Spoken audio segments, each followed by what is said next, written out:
Hello friends, welcome back to my channel study with me. आज हम आपको बड़ा इंपॉर्टेंट चीज़ बताने जा रहे हैं, उसको ध्यान दीजिएगा। ये बहुत बड़ा कंफ्यूजन आपका क्लियर करेगा। क्योंकि मैं देखता हूँ आप लोग क्रॉस क्वेश्चन बहुत करते हैं, उसमें आप ये नहीं जानते हैं इंग्लिश में किसी एक सेंटेंस को किसी कई तरह से हम कह सकते हैं, बता सकते हैं।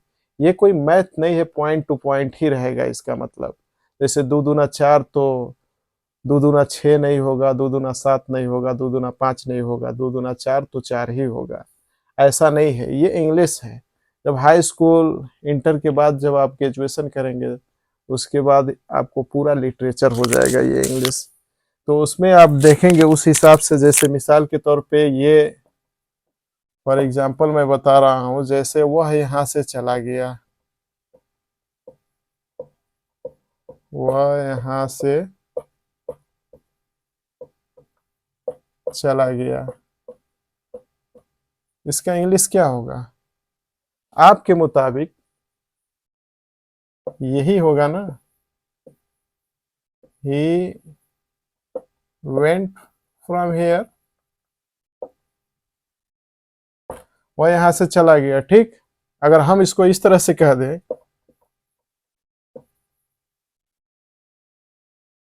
ही मूव फ्रॉम हेयर, तो क्या ये गलत है? बिल्कुल नहीं, दोनों का मतलब एक ही है। वह यहां से चला गया, ही वेंट फ्रॉम हेयर, ये आपके ग्रामर के हिसाब से है।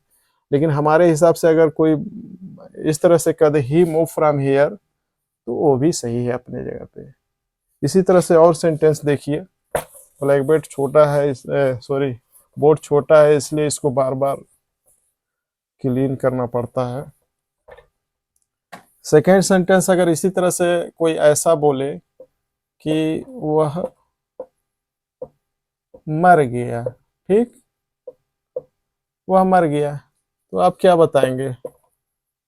ही डाइड, ठीक। लेकिन अगर कोई इस तरह से बता रहा है या लिख रहा है कि ही पास्ड अवे, तो क्या ये गलत है? ये भी करेक्ट है।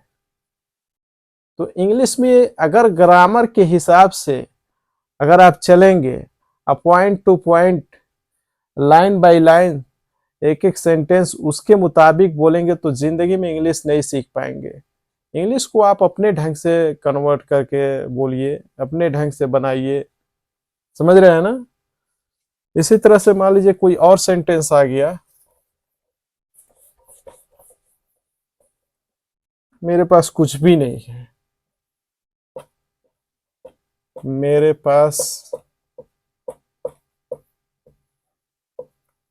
कुछ भी नहीं है, तो इसको इसका इंग्लिश क्या होगा? आई डोंट हैव एनीथिंग, यही होगा ना?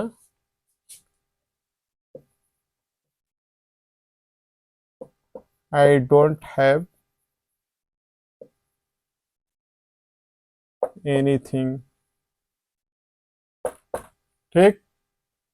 या इसको ऐसे भी कह लेंगे, आई हैव नॉट, ये भी सही है, एनीथिंग, ये भी सही है। इसके जगह पे अगर हम ऐसा कह दें कि आई एम एम्प्टी, तो क्या ये गलत है? या empty handed, I am empty handed यानी मेरा हाथ खाली है, यानी मेरे पास कुछ भी नहीं है। इट मीन्स क्या होगा? मेरे पास कुछ भी नहीं है, मेरा हाथ खाली है, यानी मेरे पास कुछ नहीं है, ठीक। तो भाई देखो, इंग्लिश अगर बोलना है तो इस तरह का क्रॉस क्वेश्चन को लेकर के आप मत चलिएगा कि जो डिक्शनरी में चाहे जो ग्रामर में दिया है वही सही है, अदरवाइज जो दूसरा वाला आदमी बोल रहा है ये गलत है। ऐसा कुछ नहीं है, ये इंग्लिश है, ये लिटरेचर है। समझ में आ रहा है ना?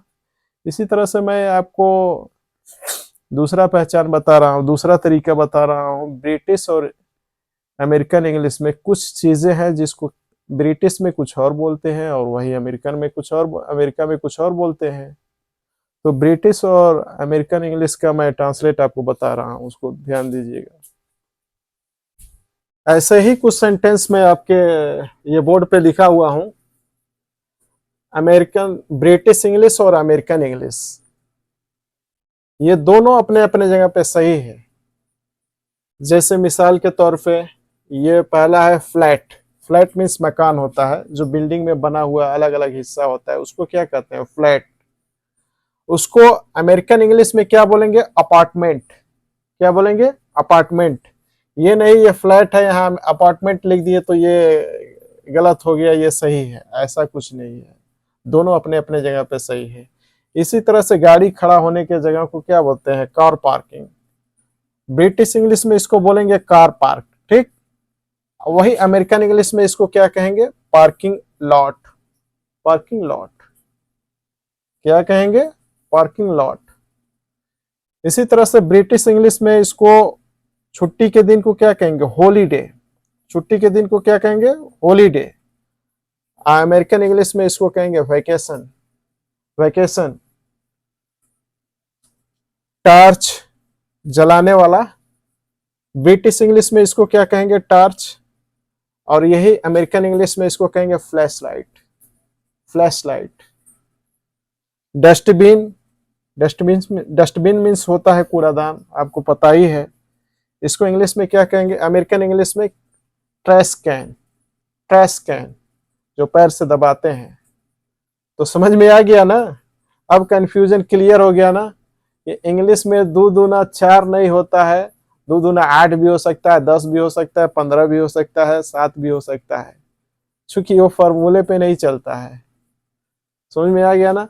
आज के बाद से इस तरह का अपने दिमाग से भरम निकाल दीजिएगा कि कोई सेंटेंस किसी से पूछ लिया, अगर वो दूसरे तरीके से बता दिया तो बगैर जाने समझे उसको गलत मत कहिएगा कि सर जी कुछ सही भी नहीं करेगा, मैं इंग्लिश में ग्रामर में देखा हूँ या कॉपी में देखा हूँ तो ऐसा लिखा हुआ है, ये तो ऐसा बोल दिए। ठीक है, ऐसा कुछ नहीं होता है, ये इंग्लिश है।